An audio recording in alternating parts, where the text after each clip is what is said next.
Hello everyone, math वाला श्री सद्गुरु classes में आपका स्वागत है। आज हम चतुर्युगी और महायुग के बारे में चर्चा करेंगे। आइए देखते हैं। ये आपका है चतुर्युगी या महायुग। चतुर्युगी या महायुग दोनों एक ही चीज है। एक चतुर्युगी या एक महायुग बराबर 43,20,000 मानव वर्ष के होता है। एक चतुर्युगी या एक महायुग का समय 43,20,000 मानव वर्ष के बराबर होता है। इसमें क्या है, चतुर्युगी या महायुग में 4 युग आते हैं। कौन कौन से 4 युग आते हैं? पहला है सतयुग, दूसरा है त्रेता युग, तीसरा है द्वापर युग और चौथा है कलयुग। चारों युग के समय को जब आप जोड़ दोगे तो आपका एक चतुर्युगी या महायुग का समय पूरा होगा। ये आपका 43,20,000 मानव वर्ष के बराबर आता है। आइए प्रत्येक युग का हम अलग अलग गणितीय विवेचन करेंगे। आइए पहले देखते हैं। पहला सतयुग। सतयुग को हम कृतयुग या स्वर्णयुग भी बोलते हैं। इसका समय जो है 17,28,000 मानव वर्ष के बराबर होता है।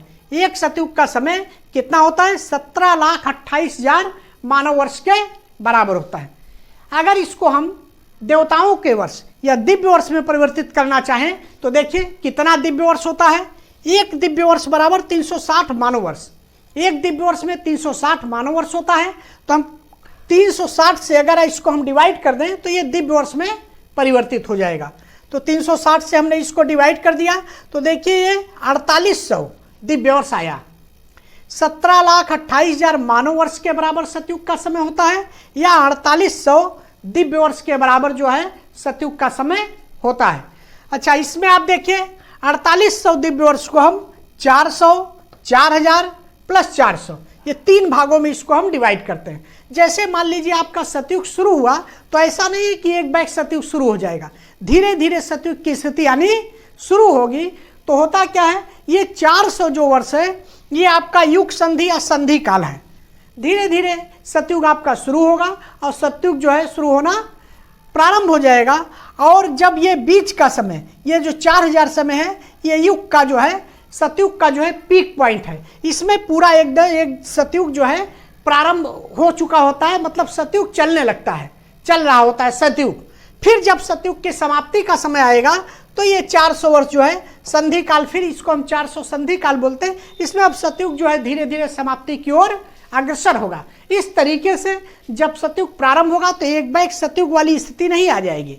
पहले क्या होगा, धीरे धीरे सतयुग प्रारंभ होना शुरू होगा। ये आपके सतयुग का समय पूरा 4000 जो है सतयुग का पूरा समय है। अब उसके बाद जब सतयुग की समाप्ति का समय आएगा तो धीरे धीरे सतयुग जो है समाप्त होना शुरू हो जाएगा। सतयुग में मानव की स्थिति क्या थी? सतयुग में देखिए मानव की आयु 1 लाख वर्ष। सतयुग में मानव की आयु जो है 1 लाख वर्ष और मानव की ऊंचाई कितना? 32 फीट। सतयुग में जो भी मानव थे उनकी आयु क्या है? 1 लाख वर्ष और ऊंचाई 32 फीट। और किस टाइप के मानव थे? मानव जो है सत्यनिष्ठ थे, सत्य बोलने वाले थे, धर्मनिष्ठ थे, ईश्वर का मनन करने वाले थे। इस तरीके से जो है सतयुग में मानव थे, ईमानदार थे। और सतयुग में झूठ बोलने वाले, पापी या छल कपट करने वाले कोई भी मानव नहीं थे। अगर कोई झूठ बोलना या छल कपट या पाप इत्यादि करता था तो उसकी मृत्यु अपने आप स्वयं हो जाती थी। इस तरीके से सतयुग का युग चल रहा था। वो स्वर्ण युग था। उसमें जो भी आपके हैं जो बर्तन वगैरह ये सब ये स्वर्ण सोने के थे।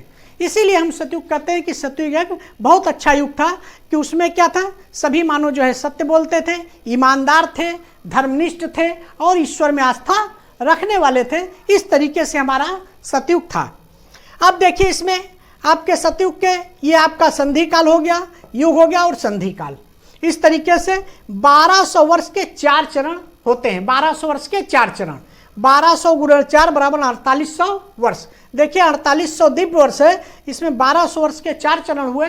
तो इस तरीके से आपका 4800 दिव्य वर्ष जो है देवताओं के वर्ष के बराबर ये सतयुग हुआ। और देखिए 4 चरण है तो 4 मुख्य अवतार भी है। श्री हरि विष्णु के इसमें 4 मुख्य अवतार हैं। 4 चरण है तो सभी चरण में मुख्य अवतार होते हैं। तो इस तरीके से श्री हरि विष्णु के अवतार तो कई ठो हैं, लेकिन 4 जो है मुख्य अवतार हैं ये सतयुग में। ये आपका हम आपको बताएंगे। देखिए श्री हरि विष्णु के अवतार, पहला आपका है मत्स्य या मछली का अवतार। मत्स्य अवतार क्या है? मछली का रूप धारण करके श्री हरि विष्णु ने अवतार लिया। क्यों मछली का रूप धारण करके श्री हरि विष्णु ने अवतार लिया? आइए देखते हैं। सतयुग के समय दैत्यराज हयग्रीव, एक दैत्य हयग्रीव जो कि बहुत ही बलशाली था, उसने क्या किया, एक बार ब्रह्मा जी निद्रा मग्न थे तो उसने चारों वेदों को चुरा लिया और वेदों को चुराकर समुद्र में छिपा दिया। तो आप जानते हैं कि वेदों में क्या है, पूरे सृष्टि का नियम और निर्देश वगैरह सभी वेदों में है। पूरे सृष्टि की जो है दिनचर्या सब वेदों में, सब कुछ वेदों में लिखा हुआ है, जिससे कि सृष्टि पर अंधकार छा गया। सृष्टि में असत्य का बोलबाला हो गया, सत्य का लोप हो गया और सृष्टि में त्राहि त्राहि मच गई। तो सभी लोग काफ़ी परेशान हो गए, सभी देवता वगैरह सभी काफ़ी परेशान हो गए। तो उन्होंने श्री हरि विष्णु से आग्रह किया। तो श्री हरि विष्णु ने जो है मत्स्य का अवतार लिया। कैसे मत्स्य का अवतार लिया? ऋषि सत्यव्रत नदी में स्नान कर रहे थे। स्नान करने के बाद जब वो तर्पण करने लगे तो उनकी अंजुलि में एक मछली आ गई। ऋषि सत्यव्रत ने देखा कि मछली अंजुलि में आ गई, उसको वो पानी में डालना चाहते थे, लेकिन मछली ने उनसे निवेदन किया कि नहीं, अगर आप पानी में मुझे डालेंगे तो हमें बड़े जीव जंतु खा जाएंगे, लिहाजा आप हमें अपने साथ ले चलिए। तो ऋषि सत्यव्रत उस मछली को अपने साथ लेकर चले आए और उन्होंने कमंडल में रख दिया। दूसरे दिन देखा कि मछली काफ़ी बड़ी हो गई है तो उसको उन्होंने एक तालाब में डाल दिया। जब सत्यव्रत में देखा कि मछली जो है तालाब से भी बहुत ज़्यादा बड़ी हो गई है तो उन्होंने उस मछली को नदी में डाल दिया और उन्होंने देखा कि नदी में भी मछली जो है बड़ी हो गई। तो उन्होंने उससे निवेदन किया कि हे देव, आप कौन हैं, आप हमें बताएं, कृपया करके बताएं कि आप कौन हैं। तो श्री हरि विष्णु ने ऋषि सत्यव्रत को बताया कि हम जो है श्री हरि विष्णु हैं। तो उन्होंने उन्हें दर्शन दिया और कहा कि जब अभी पृथ्वी पर प्रलय आएगी तो हम उसकी रक्षा के लिए आए हुए हैं, और जब प्रलय आएगी तो आप नौका में बैठकर और सभी कुछ लेकर, जितने भी हैं और सभी को लेकर नौका में समुद्र तट पर आ जाइएगा और मैं वहाँ पर आपकी रक्षा करूँगा तथा पृथ्वी को भी प्रलय से बचाऊँगा।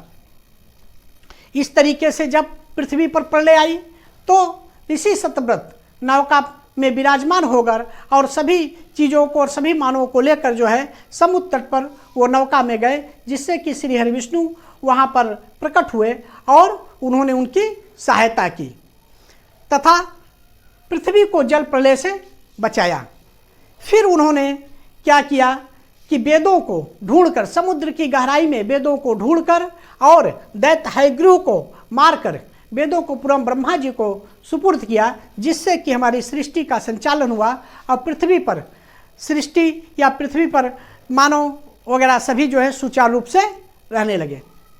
एक कथा और भी है इसमें कि हयग्रीव अवतार, श्री हरि विष्णु ने हयग्रीव अवतार लेकर हयग्रीव का वध किया। कैसे उन्होंने हयग्रीव अवतार लेकर हयग्रीव का वध किया? हयग्रीव जो है देवी देवताओं का बहुत ही पुजारी था, जिसके कारण वो देवी की पूजा करके वरदान प्राप्त किया था कि हे देवी, मुझे कोई मार ना पाए। देवी ने कहा ऐसा संभव नहीं है। तो उसने कहा कि मुझे केवल हयग्रीव ही मार पाए। कहने का मतलब कि हयग्रीव को ही हयग्रीव मार पाए, तो ऐसा तो संभव नहीं है। वो देवी ने कहा एवं वस्तु। इसीलिए श्री हरि विष्णु को हयग्रीव अवतार, सिर घोड़े का हयग्रीव अवतार लेकर हयग्रीव को मारना पड़ा। इस टाइप की भी कथा एक प्रचलित है। इस तरीके से श्री हरि विष्णु का पहला अवतार जो है मत्स्य अवतार या मछली का अवतार है, जिसमें कि उन्होंने दैत्य हयग्रीव का वध करके वेदों को मुक्त कराकर ब्रह्मा जी को सुपुर्द कर दिया, जिससे कि हमारी सृष्टि का संचालन सही ढंग से सुचारू रूप से चलने लगा। आइए देखते हैं श्री हरि विष्णु का दूसरा अवतार, कूर्म या कछुए का अवतार। यह अवतार श्री हरि विष्णु को क्यों लेना पड़ा? एक बार की बात है कि दुर्वासा ऋषि देवराज इंद्र के यहाँ पहुँचे और उन्होंने एक पारिजात पुष्प की माला देवराज इंद्र को दिया। देवराज इंद्र ने उस माला को पहना नहीं और रख दिया, जिससे कि दुर्वासा ऋषि क्रोधित हो गए और उन्होंने उन्हें श्राप दे दिया कि तुम्हारी शक्ति क्षीण हो जाएगी। देवराज इंद्र काफ़ी परेशान हुए। वो श्री हरि विष्णु के पास गए और कहे कि ऐसी ऐसी बात है। तो श्री हरि विष्णु ने उनसे बताया कि अब इसका तो एक ही उपाय है कि समुद्र मंथन से जो अमृत निकलेगा अगर उसको पिया जाए तो फिर जो है ये आपकी शक्ति पुनः वापस आ सकती है। इस तरीके से देवराज इंद्र और सभी देवता मिलकर दैत्यराज शुक्राचार्य से निवेदन किए, समुद्र मंथन के लिए निवेदन किए और शुक्राचार्य भी उस पर मान गए। तो इस तरीके से समुद्र का मंथन प्रारंभ हुआ। अब मंथन कैसे होगा, तो देवताओं ने श्री हरि विष्णु से आग्रह किया। तो श्री हरि विष्णु ने कहा कि ठीक है, मंदराचल पर्वत को मथानी बनाकर और नागराज वासुकी की रस्सी बनाकर समुद्र का मंथन किया जाएगा। नागराज वासुकी जो नागराज शेषनाथ के छोटे भाई हैं, उनकी रस्सी बनाई गई और मंदराचल पर्वत को मथानी बनाकर समुद्र का मंथन प्रारंभ हुआ। समुद्र के मंथन के समय मंदराचल पर्वत रसातल में जाने लगा, नीचे गिरने लगा। सभी लोग काफ़ी परेशान हो गए। देवता लोगों ने श्री हरि विष्णु का ध्यान किया। तो श्री हरि विष्णु ने कहा कि आप परेशान ना हो और ये कार्य संपन्न हो जाएगा। तो उस समय श्री हरि विष्णु ने कूर्म या कछुए का अवतार लेकर समुद्र में कछुए का अवतार लेकर अपनी पीठ पर मंदराचल पर्वत को रोके रखा, जिससे कि समुद्र मंथन का कार्य संपन्न हुआ और वहाँ से अमृत निकला और जिसको पीकर सभी देवता लोग अमर हो गए और उनकी समस्या का समाधान हो गया। इस तरीके से श्री हरि विष्णु का दूसरा अवतार कूर्म या कछुए का अवतार हुआ। आइए देखते हैं वराह, सूकर या सुअर अवतार। तीसरा अवतार सुअर या सूकर का अवतार उन्हें क्यों लेना पड़ा। और चौथा अवतार नरसिंह अवतार, मतलब नरसिंह अवतार में सिर जो है उनका सिंह का था, शेर का था। तो ये क्यों लेना पड़ा, आइए देखते हैं। एक समय की बात है कि ब्रह्मा के पुत्रों ने श्री हरि विष्णु से मिलने का आग्रह किया और वो श्री हरि विष्णु के पास मिलने के लिए गए। श्री हरि विष्णु के अंगरक्षक जय और विजय ने उन्हें मिलने से मना कर दिया, जिससे वो क्रोधित होकर उन्होंने उनको श्राप दे दिया। यही जय और विजय हिरण्याक्ष और हिरण्याकश्यप के रूप में जन्म लिए। हिरण्याक्ष और हिरण्याकश्यप दोनों जुड़वा भाई थे, जिसमें कि हिरण्याकश्यप बड़े थे और हिरण्याक्ष छोटे थे।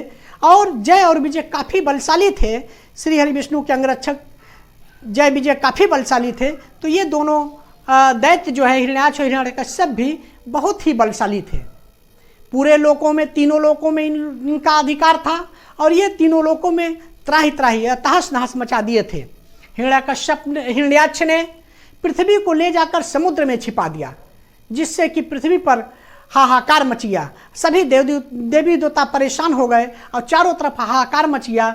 तब श्री हरि विष्णु ने वराह अवतार लेकर, सूकर का अवतार लेकर समुद्र की गहराई में जाकर, रसातल में जाकर पृथ्वी का पता लगाया और पृथ्वी को निकाल कर वापस लाया तथा हिरण्याक्ष का वध करके उसको मार दिया और पृथ्वी को उससे मुक्त कराया। इस तरीके से श्री हरि विष्णु ने तीसरा अवतार वराह या सूकर का अवतार या सुअर का अवतार लिया और सुअर का अवतार लेकर उन्होंने पृथ्वी को जल पर पुनः स्थापित किया तथा दैत्य हिरण्याक्ष का वध किया।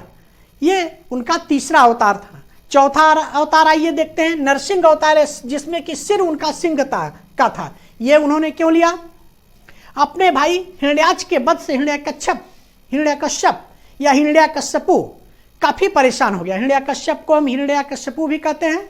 काफ़ी परेशान हो गया और वो जो है श्री हरि विष्णु से चढ़ाई करने का मन बनाने लगा। तो दैत्य गुरु शुक्राचार्य ने कहा कि श्री हरि विष्णु को परास्त करना इतना आसान नहीं है, इसके लिए तुम्हें कठोर तप करना पड़ेगा। तो श्री हिरण्याकश्यप ने श्री ब्रह्मा जी का कठोर तप किया और उसने वरदान प्राप्त किया कि हमें ना कोई दिन में मार पाए, ना रात में मार पाए, ना अस्त्र से मार पाए, ना शस्त्र से मार पाए, ना कोई नर मार पाए, ना कोई देवता मार पाए। इस तरीके का वरदान वो उनसे प्राप्त कर लिया कि किसी भी तरीके से हमारी मृत्यु ना हो। ब्रह्मा जी ने वो मस्त कहा। इस तरीके से वरदान प्राप्त करके वह अपने आप को भगवान समझने लगा और सभी जगह यह आदेश करवा दिया कोई भी श्री हरि विष्णु की पूजा नहीं करेगा। इस तरीके से दैत्य हिरण्याकश्यप का एक पुत्र भक्त प्रहलाद भी था, जो कि विष्णु भक्त था। उन्होंने अपने पुत्र भक्त प्रहलाद को भी श्री हरि विष्णु की पूजा करने से मना किया और चेतावनी दी कि तुम्हें उनकी पूजा नहीं करनी है। लेकिन उनका पुत्र भक्त प्रहलाद श्री विष्णु की पूजा करने से नहीं माना तो उन्होंने क्या किया, दैत्य हिरण्यकश्यप की बहन होलिका थी जिसे कि यह वरदान प्राप्त था कि अगर वो अग्नि में बैठेगी तो अग्नि उसे जला नहीं सकती, तो उसने आदेश दिया, अपनी बहन होलिका को आदेश दिया कि पुत्र प्रहलाद को लेकर अग्नि में बैठ जाए। होलिका जो है पुत्र प्रहलाद को लेकर अग्नि में बैठ गई, लेकिन होलिका तो जल गई लेकिन पुत्र प्रहलाद का कुछ भी नहीं हुआ, जिससे दैत्य राज हिरण्यकश्यप काफी क्रोधित हो उठे और उन्होंने अपने पुत्र को जलते हुए खंभे से बांध दिया। जब उन्होंने देखा कि जलते हुए खंभे से बांधने के बाद भी उसका कुछ नहीं हुआ तो क्रोधित होकर वो तलवार अपने पुत्र को प्रहलाद को मारने के लिए तलवार निकाले। उस पर जो है तब श्री हरि विष्णु ने अपना नरसिंह अवतार लेकर खंभे को फाड़कर उसमें से निकले और काफी क्रोधित निकले और क्रोधित रूप में निकले और उन्होंने दैत्य हिरण्यकश्यप को पकड़कर अपनी जंघा पर रख के और उस अपने नाखून के द्वारा उनके छाती को चीर दिया और उन्होंने कहा कि देखिए, ना तो गोधूली की बेला में, ना तो उस समय दिन था, ना तो रात थी, ना सुबह का समय, ना दोपहर का समय, गोधूली के बेला में उन्होंने उसे मारा और ना तो पृथ्वी पर उन्होंने मारा, ना आकाश में मारा, कहीं नहीं, अपने जंघे पर रखकर उसे मारा और ना तो अस्त और शस्त्र से मारा, उन्होंने अपने नाखून के द्वारा इसकी छाती को चीर दिया। इस तरीके से दैत्यराज हिरण्यकश्यप का अंत हो गया और भक्त प्रहलाद जो है विष्णु की भक्ति करने लगा, लीन हो गया। इस तरीके से आप देखिए कि सतयुग में श्री हरि विष्णु के 4 अवतार थे। कौन कौन से? मत्स्य या मछली का अवतार, दूसरा कूर्म या कछुए का अवतार, तीसरा वराह या शूकर का अवतार और चौथा नरसिंह या सिर सिंह का था। ये अवतार नरसिंह अवतार उन्होंने लिया। ये सतयुग की कथा कहानी या सतयुग के बारे में संक्षेप में आपको बताया और सतयुग का ये टॉपिक समाप्त होता है। मिलते हैं नेक्स्ट वीडियो में। Thanks for watching. Like, subscribe और शेयर जरूर करें।